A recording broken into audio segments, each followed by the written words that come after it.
Meghan Markle and Prince Harry have been urged to pump out some content to pay for their lifestyle from their lucrative deals with Netflix and Spotify. The pair have released only one episode under their Spotify deal and they are yet to release anything for Netflix. Both companies have recently advertised for producers to help Harry and Meghan make shows. The former working royals have an outstanding mortgage of $9.5 million, £7 million, on their home, according to public documents. Harry and Meghan were warned by the Mail on Sunday's Kate Mansey to work for the upkeep of such an expensive lifestyle, which includes a Montecito, California-based mansion worth a whopping £11 million. Mansey, speaking to the Palace Confidential podcast, said, "We've had one episode of the podcast, that's it. We thought we might hear something about it now. Perhaps they haven't delivered what maybe some of the TV executives might have expected. Yes, there's some reasonably big names but they are going to want bang for their buck as the Americans say, and if that's not being delivered, they're going to start looking at the contract. There's a mortgage, isn't there, on that property? I expect they do need to work." She continued, "They've got this massive mansion but it's not all paid for.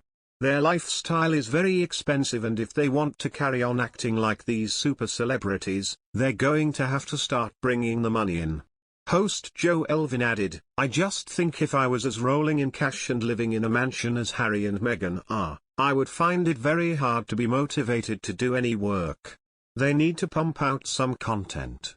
The comments come after royal commentator Omid Scobie claimed the couple were preparing for a busy period after a few months of leave.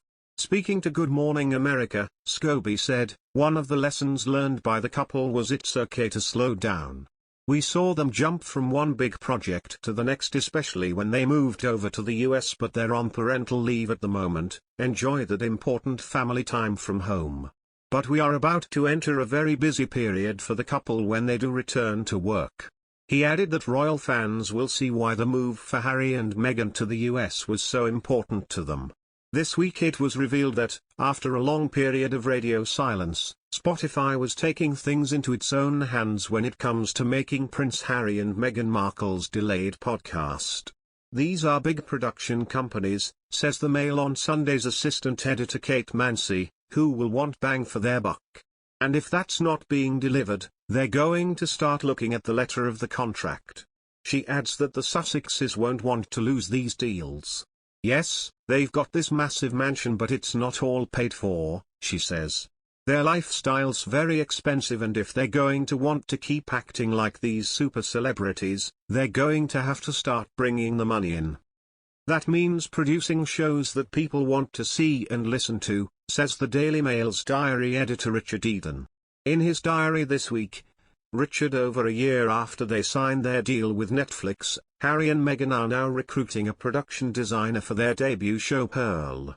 "Either you get big names onto your program, or you reveal details about the royal family," he tells the show. "The producers won't want a very bland program.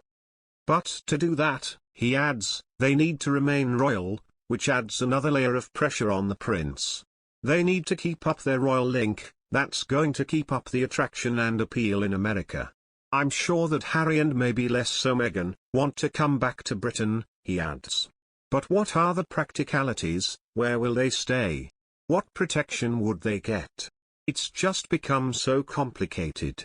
And the last thing the Queen wants, in what's meant to be a joyful year, is headaches worrying about these difficult guests."